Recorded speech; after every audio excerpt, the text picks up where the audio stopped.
Senhores telespectadores, para um estudante de História, Óbidos é uma das terras mais interessantes de todo o nosso país. E é das mais interessantes porque tem aqui documentos de épocas sucessivas, de um período muito longo. O nosso Alexandre Herculano, quando começa a história de Portugal, diz que não lhe interessa nada a arqueologia. Ele chega a dizer isto: o que é que me interessa a história sem notícias? Para mim chegam 7 séculos de cães, as cães, quer dizer, de barbas brancas. 7 séculos, ele escrevia isto em 1840 e tantos, contando 7 séculos para trás, chegava-se à fundação de Portugal. Portanto, para ele, a história podia-se contar a partir da fundação de Portugal. Claro, a história de Portugal. Estamos justamente num lugar que mostra que isso não é assim. Óbidos já era velho quando Portugal começou. É claro, há especialistas que dizem que não e apresentam razões sérias. Apesar de tudo, eu acredito que sim. Óbidos vem do latim oppidum, que quer dizer lugar fortificado. Mas reparem, isso quer dizer, quando os romanos cá chegaram, já o lugar era fortificado. Portanto, não tinha sido fortificado por eles, visto que eles já lhe deram o nome de oppidum. Hoje sabemos mais ou menos onde isto se situava. Vêem além aquela curva da autoestrada, bem, está lá uma cidade romana. E eu estou aqui na muralha da Vila de Óbidos, não confundir vila com castelo. Muralha que liga o castelo a uma torre que além está, que se chama Torre Vedra, ou a Torre do Facho. Eu vou-lhes falar da Torre Vedra. A palavra védero vem do latim veterus, e veterus em latim quer dizer velho. Portanto, Torre Vedra é Torre Velha, mas é um nome posto pelos romanos, Torre Vetera. Quer dizer, para os romanos já aquela torre era velha. Penso que o que lá está agora é uma reconstrução feita pelos próprios romanos. O exame da cantaria mostra que aquilo já é romano. Bom, mas antes da torre romana havia lá uma Torre Vedra. Explica-se isso, quem olhar aqui por entre estas ameias, vê um vale profundo, chamam-lhe hoje a Várzea da Rainha. Isto também é engraçado, essa história da Várzea da Rainha. Um vale, este vale, lá ao fundo, quando parece dobrar, entra na Lagoa de Óbidos, e a Lagoa de Óbidos, depois, pela Foz do Barelho, penetra no Atlântico. Do alto da Torre Vedra vê-se tudo isso, até se vê a Foz do Barelho. Ora bem, portanto, o mar chegava aqui, devo dizer que aqui os solos têm uma altitude acima do nível do mar de cerca de 6 metros, ali embaixo, e lá ao fundo, na Foz do Barelho, já é 1 metro. Isso quer dizer que se o mar está a subir, como dizem, quem sabe se daqui a alguns anos o mar não vem outra vez aqui bater no Castelo de Óbidos? É uma hipótese, oxalá que não aconteça, mas aqui tem porque é que havia uma Torre Vedra. Era uma torre, uma instalação de povos primitivos que, junto do mar, e provavelmente para escoar os seus produtos pelo mar, tinha sido instalada há muito tempo. Quanto tempo?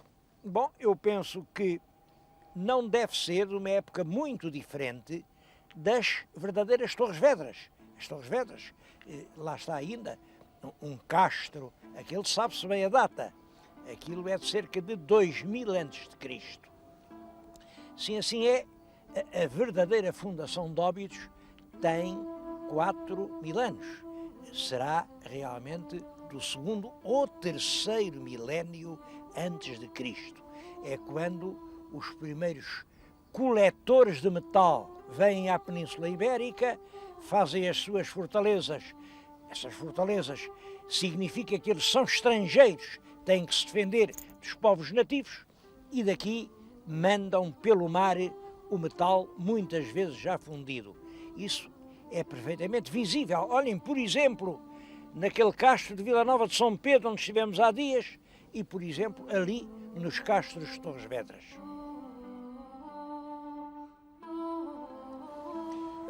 A evolução histórica de Óbidos é muito curiosa, porque até ao tempo de Dom João V é a grande vila da Extremadura. Era uma terra de rainhas e de reis. Ora, enquanto o próprio Dom João V queria ir tomar tratamento nas Caldas da Rainha, que nessa altura se chamavam Caldas de Óbidos, era em Óbidos que ele se instalava. Ia depois numa carruagem todos os dias, passava ali embaixo ao Senhor da Pedra, vem a capelinha, e deixava uma esmola para ver se curava mais depressa. Foi durante 7 anos, e durante 7 anos lhe disseram: Vossa Majestade, está melhor, está melhor. Ele ia dando esmolas, é claro, acabou por morrer daquilo e, como vêem, a Igreja ficou por acabar. Bom, mas quando chega ao século XVIII, com a Estrada Real que passa nas Caldas, as Caldas ocupam realmente o lugar de Óbidos. Nós vemos aqui na nossa frente, Óbidos, está mesmo em frente, a Óbidos medieval, e ali 6 quilómetros naquela direção. As Caldas, a grande cidade moderna. Isso provoca uma coisa: o século XIX não passa por Óbidos, fixa-se todo nas Caldas. São as Caldas dos banhistas, dos turistas, as Caldas do Rafael Bordalo. Entretanto, Óbidos parece agonizar. Eu próprio lembro-me, era pequenino, tinha 8 ou 9 anos, fui com o meu pai a Óbidos. Óbidos era uma aldeia sonolenta, uma aldeia com muitas muralhas, muitas coisas antigas, e assim, pessoas muito idosas, uns velhos, que estavam sentados nos bancos, às portas dos seus lares. Era uma aldeia inteiramente morta. Isto há 70 anos. Ora bem, entretanto, pessoas de bom gosto viram aquilo, a tal terra onde o século XIX não tinha passado, onde as casas conservavam as suas frontarias brancas, já, claro, muito manchadas pelo tempo, mas com um encanto indefinível, de terra de antes do século XIX, de antes do comboio, terra de antigamente. O primeiro a dar por isso foi o Ramalho Ortigão.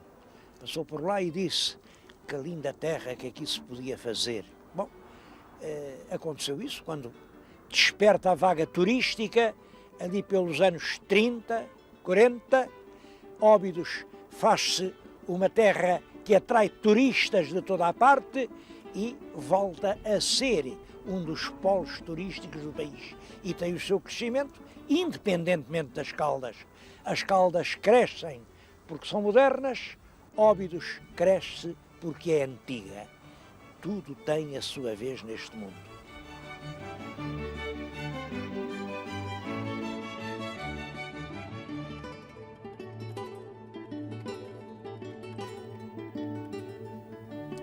Hoje Óbidos é uma vila turística e calcula-se que passem aqui por ano cerca de 1 milhão de pessoas. Toda a gente aqui vive do turismo, de uma maneira ou de outra, ou com estabelecimentos hoteleiros, ou com bares, ou com lojas de lembranças, ou com artesanato. Bom, esse ponto do artesanato é que confesso que a gente esperava ver aqui, por essa rua direita, enfim, especímenes de tudo o que se faz em Portugal, porque em Portugal faz muita coisa bonita, mas não, aquilo que lá está, metade é chinês, a outra metade é feita no norte da África, acho que ainda há uma metade feita em Espanha e há muitas metades feitas. Português é que não há lá nada. Bom, daí que eu acho muito bem, absolutamente bem, que a Câmara Municipal apoie uma tentativa de criação de um artesanato local de Óbidos e ajuda esta loja do barro. Estão aqui 4 senhoras, como veem, 4 jovens senhoras, a trabalhar no barro e a fazer uma coisa que, de certo modo, já é uma tradição de Óbidos. É a verguinha. A verguinha é este barro, estão a ver, em pequenas fitas. Este barro faz depois as peças, depois de cozidas 3 vezes, dão realmente peças decorativas muito bonitas. Não se sabe qual é a origem da verguinha, há até aqui uma ideia, isto foi trazido pela Josefa de Óbidos, uma pintora do século XVII, porque realmente em certos quadros dela aparecem peças que lembram isto. Bom, mas é claro que isto, a outra tradição é de que isto é trazido pelo grande Rafael Bordal Pinheiro, o homem que fez renascer a cerâmica artística nas Caldas da Rainha, aqui perto. Eu acredito mais nisso. De qualquer maneira, acho que sim, este é que é o bom caminho. Criarmos nós o artesanato que vendemos a quem nos visita.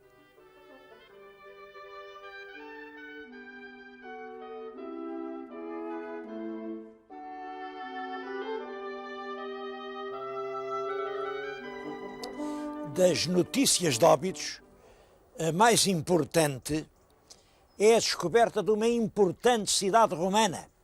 Uma cidade de que há muito tempo se ouvia falar. Imaginem o Plínio, no século I depois de Cristo, dizia que entre Colipo e Olicipo, Olicipo a gente sabe que é Lisboa, Colipo é Leiria, havia uma outra cidade importante, que era Ebrobricium, ou Ebrobritium. Ninguém sabia onde era. Agora, quando fizeram aquela estrada, é a estrada rápida que vai de Lisboa às Caldas, ao fazerem os pilares, enfim, esburacaram o terreno e de repente vê-se um bocado de muro romano. Bom, vieram os arqueólogos, a Câmara prestou a isto muita atenção e nesta altura já estão postos a descoberto estruturas extremamente importantes que mostram que realmente esta cidade era uma cidade notável, porque isto, por exemplo, é um bocado das termas, só as cidades notáveis é que tinham estes edifícios. Os trabalhos continuam, é claro, agora metade da cidade está debaixo da estrada, mas a estrada teve esta vantagem, veio descobrir a cidade. É claro, agora tapa mais de metade. A cidade era grande, os trabalhos estão em plena continuação e, com certeza, a história de Óbidos, daqui a uns anos, vai ter de ser contada de uma maneira completamente diferente.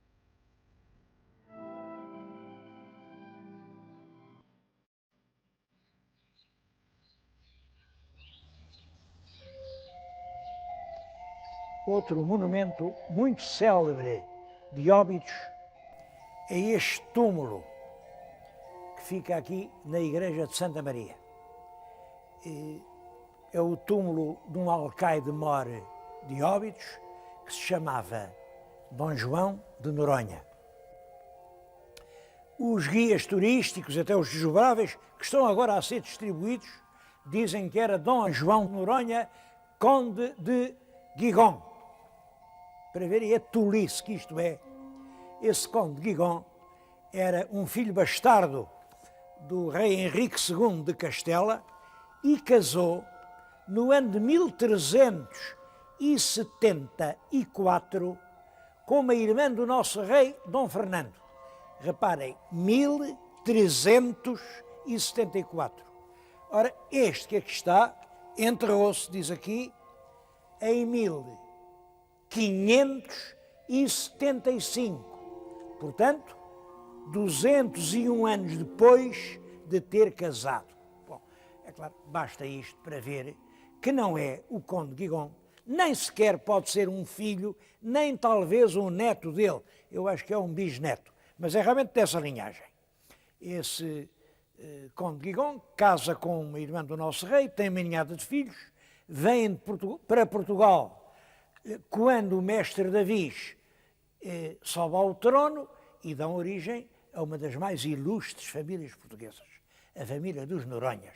Muita gente importante, vice-reis da Índia, homens de grande envergadura, vieram dessa família. Bom, este foi aqui alcaide de Óbidos, tem ali as armas dele, as armas dos Noronhas, aquilo diz, são, de um lado, as armas reais de Portugal, do outro lado, as armas reais de Castela, é que eles eram descendentes dos reis de Portugal e dos reis de Castela.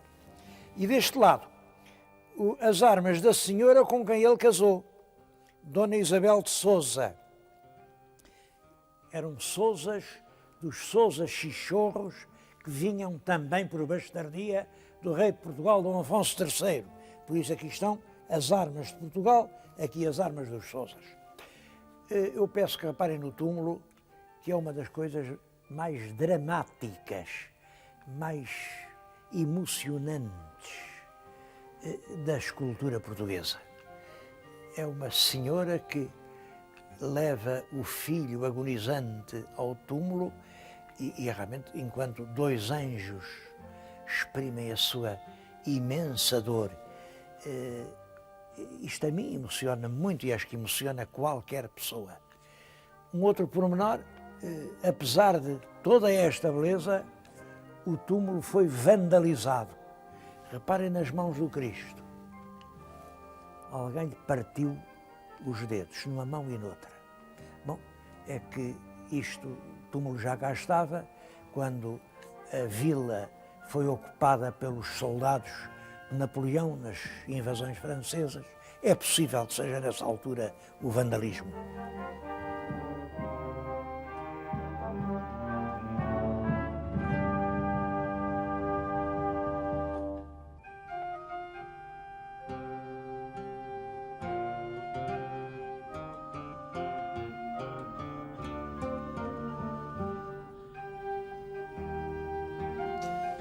Um dos factos mais célebres da história, mas esta história fica entre aspas, história de Óbidos, é o grande feito da fidelidade da Vila de Óbidos ao Dom Sancho II.